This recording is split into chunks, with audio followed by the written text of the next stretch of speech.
Back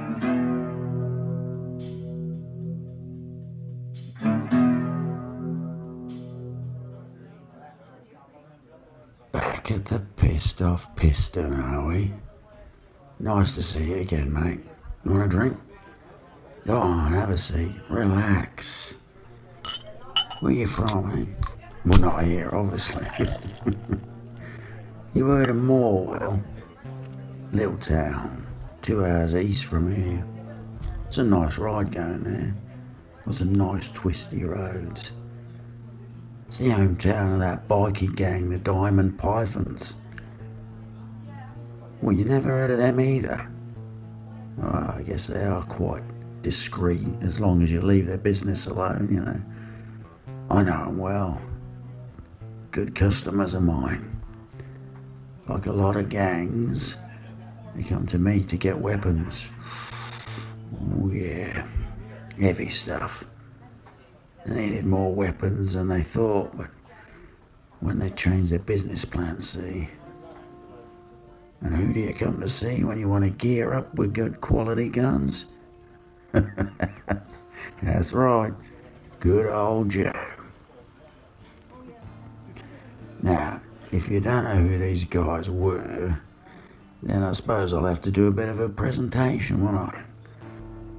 The Pythons is one of those many clubs founded just after the war. It actually started before that as a security company that kind of specialised in securing mining convoys. You know, towards the end of the conflict, there were more and more attacks to get supplies. Roads weren't safe, the truckers couldn't just defend themselves on their own.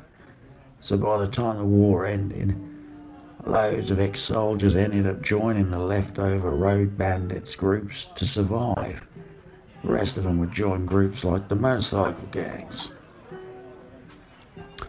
And the government disappeared, and with them so did the old rules and regulations. The CEO of that security company joined forces with the local mafia, and boom, there's the Diamond Pythons. Had a fair few big guys with them, but somehow they were lacking the firepower to secure all the trucks going between mines and all that. It was all full of pretty dear stuff from gold mines, diamonds, whatever expensive kind of rocks they were digging out there. Well, that's when they had that brilliant idea of not using as much road, but simply driving a few kilometres down to the coast, using ships to move their loads of expensive rocks to wherever they had to go. They decided to use the little town of Port Albert as a main hub. And that's where things got complicated. You probably ain't heard of Port Albert either, have you? Well, I wouldn't go there if I was you. They don't like strangers. The boys of the Diamond Pythons MC have learnt the hard way. At first, they thought it'd be an easy place to control, see, as far as business goes. Well, there didn't seem to be much in old Port Albert. Half the houses were collapsing. Most buildings had boards on the windows and holes in the roofs. Seemed like it used to be quite a pretty place with a much bigger population before the war. But at that time, apart from the fishing, most of the business was done in just a few shops in the centre of the town, you know. There weren't much in this old rotten town, but there was the infrastructure that the gang needed. See, most had been built at the beginning of the war before whatever happened to the town happened and left it almost abandoned. They did a quick investigation of the place, found it wouldn't need too much work to get the port facilities running again, and no other mafia or warlord, except maybe one small biker gang of degenerated, almost disabled looking locals that, well, it wouldn't require much to deal with if they were to refuse to patch over to the Pythons' colours. But the townsfolk, they weren't exactly the helpful kind. And wherever they'd go during that investigation, well, let's say they'd be welcomed with side looks, whispering. All these inbred-looking people would probably change their mind once the money would start rolling in from the business. The gang and the mining trucks would soon bring. Well, at least that's what they thought. Anyway, they established a clubhouse in the old hotel near the marina, sent a few trusted members to start recruiting, and after a few days, nothing. No contact anymore. No one answering the phone, nothing. Like they lost all communication with the freshly established chapter. Weird. So, what would you do if that was your business? Well, you just send someone to find out what the fuck's happening. First, the president was scared that he'd been betrayed. See, that was always the risk. The main guy you send there recruits the men. He holds a strategic place, and he tries to backstab you saying the place belongs to him now. But come on, in just a few days? Nah, it makes no sense. So, as I said, they sent one more guy, a prospect, discreet, no patches, just a dude on his bike. Well, what he found was a bit of a shock. The hotel burned. Bikes, weapons, gone, mate. No corpses though. Nothing. He told his boss all this over the phone from one of the shops. Then him too, gone. Never came back. And it all seems unlikely, but they had only one suspect. That local mob, the Sons of Lerner MC. But nah, that couldn't be, could it? How could a few awkward-looking freaks get rid of these tough bastards that were just sent there? Most of them were ex-army, loads of experience, and bloody well armed as well. So, well, the Pythons would send back proper troops this time. There was a whole chapter that rode into town that day, roughing up some locals. It didn't take long to find out where the Sons of Lerner's hideout was. Yeah, they weren't really into fine and delicate ways of doing business. Not the kind of gang that waits for night time to carry unseen operations. No, more the kind who put their balls on the table and smack the first one opening his mouth. And this time, it worked out for them. They arrived at the Sons of Lerner's clubhouse and were welcomed with bullets. Yeah, fuck yeah. Turned right away into some huge gun battle. No time for politeness. The siege lasted all day, ended up with the building going up in flames. Well, an eye for an eye, innit? Some of the weirdos who didn't get shot after jumping out the windows were kept for interrogation. After a bit of torturing, bit naughty, eh? The guys of the Diamond Pythons were left with a very strange story. They had to believe it, but still didn't make a lot of sense. They were told that the first of their brothers who disappeared, the ones who came originally to recruit more members, were taken, the ones who survived the attack, to a nearby island, where the main clubhouse was. The one they just got rid of in Port Albert was just like a secondary lair, and the main one was on Sunday Island. No one had ever heard of it. There's a whole lot of small islands just off the coast, but apparently that one was the main one. You with me? Well, they get in touch with headquarters in Morwell and plan an assault on Sunday Island. More reinforcements were sent, and that night it just got worse. Yeah, I told you that most houses looked empty and had boarded up windows. Well, they weren't empty at all, actually. The boards on the windows were to keep visitors from seeing what was inside. And what came out to these men on that night wasn't described to me too well. It was coming out everywhere, filling up the streets, jumping, crawling, killing whoever didn't make it in time into that old factory. Lucky they found that old building on the main street before it was too late. Half the guys were killed before the reinforcements arrived, and the other half was going to be overrun as they started to run out of ammo. Luckily, the troops sent by the headquarters reached the town in time, and together, well, they didn't struggle too much exterminating those weird, distorted fuckers. The town was pretty much empty after that mad battle. A few of those things that didn't get shot down escaped in dark corners and disappeared for good, but what a fucking mess. Most of the bikers just wanted to pack up and piss off from this hellish place, but no way would they leave their brothers behind. I mean, the ones that were taken to that bloody island. Besides, they were almost a little army gathered there by then. They had to finish the job. They had to erase, to delete that sick race of strange, inbred bastards.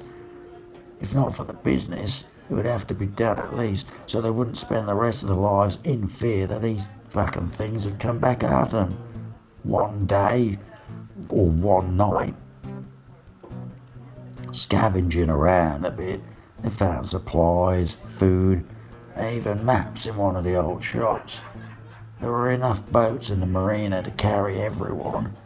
They'd go hidden behind the 3 tiny islands until they reached Sunday Island.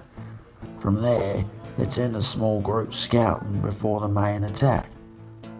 A few blokes, heavily armed, were left near the docks to secure the bikes and wait for the rest of the gang to come back. The rest, there was a lot of angry bikers on little boats. They looked like squadrons of pirates going as quietly as possible across the dark bay towards more surprises. When they arrived on Sunday Island, they went through the bushes until they found some big building. It looked like a huge industrial shed full of those bastards. The main chapter of the Sons of Lerner was there, and they looked even weirder than the fuckers on the mainland. Shit, that was a bunch of monsters, barely human.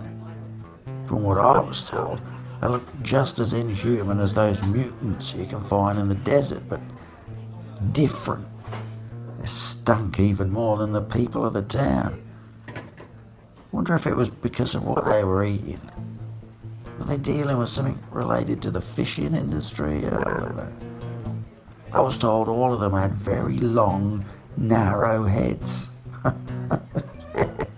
And their eyes, like huge, and like they never closed.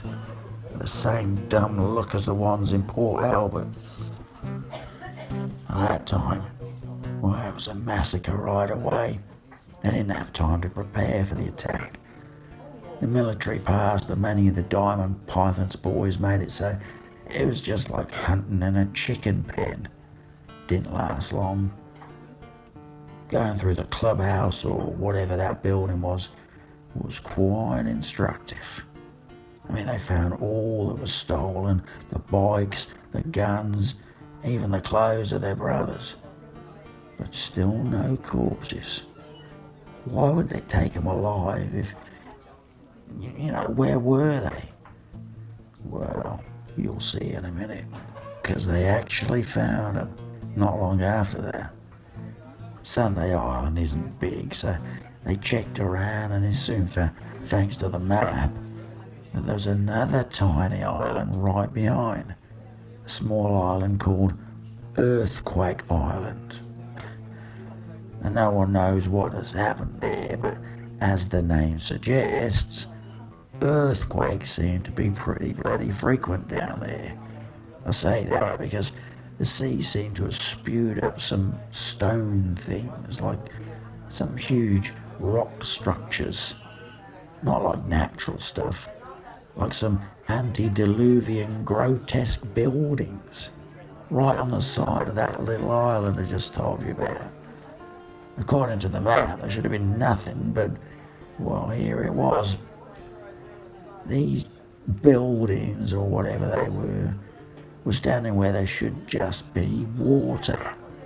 In front of it, they found their missing friends, all dead, tied upside down to some wooden poles, all massacred, guts out, and other joyful things. Yeah, fun time was over for them. Their happy feeling from smashing all those freaks was gone, and somehow they knew there should have been more to find in this stone structure that was standing in front of them. Once again, they sent a small group to check out what was inside. After a few minutes, it all went to shit. Many rounds were fired inside. Screaming was heard. They all rushed inside in one big main assault. But before they even reached the doors or whatever the openings were at the bottom, a crowd of the weirdest creatures was coming out. Turned into a shooting festival, but by the time they'd shoot 3 of them, 10 more would climb onto the dead bodies and jump on them. Quickly, and I mean very quickly, they understood they'd have to move back. Ammo was running low, and it felt like that temple building whatever was throwing up an endless amount of these fucking monsters. Soon enough, what was left of the diamond pythons would be running for their fucking lives. Running and being killed everywhere through the bushes. See, the last ones of them were trying to rush back to the boats on the other side of the island. Well, only a few made it. These beasts, they were running on 2 legs, sometimes on all 4. They were fast on land, but even faster in the water. Some of the boys made it back to Port Albert's marina. Imagine the faces of the guys left there, seeing some boats coming back with their mates on them, shooting all around in the water, shooting lots of strange fucking things, swimming after them. Christ. The bikies on the coast started to shoot as well, but there was just too many of them creatures. The guys on the boats didn't even bother to slow down, just crashed in onto the docks, jumping on the jetty, running back to their bikes. So that was it for the Diamond Python's big plans of expansion by the sea. The next day, the president heard all about it via the very few survivors. Had a meeting with the presidents of the remaining chapters, told everyone to forget about Port Albert. Cost way too much. From then, they secured the towns around it, making sure none of the bikers with what he called the Port Albert look would get anywhere close to his business. And he also made sure everyone knows not to go near this dirty old town. They needed to gear up to secure all this. I heard the whole story when they came to buy a huge amount of guns. Though I still wonder, why do people feel like they can just walk in here and tell me this kind of fucked up story? As if I didn't know enough about all the weird shit that goes on. You know what I think? I think that as tough as they look, they're scared. But that's another story. And it's getting late. I better start packing up, eh? Ride safe, mate.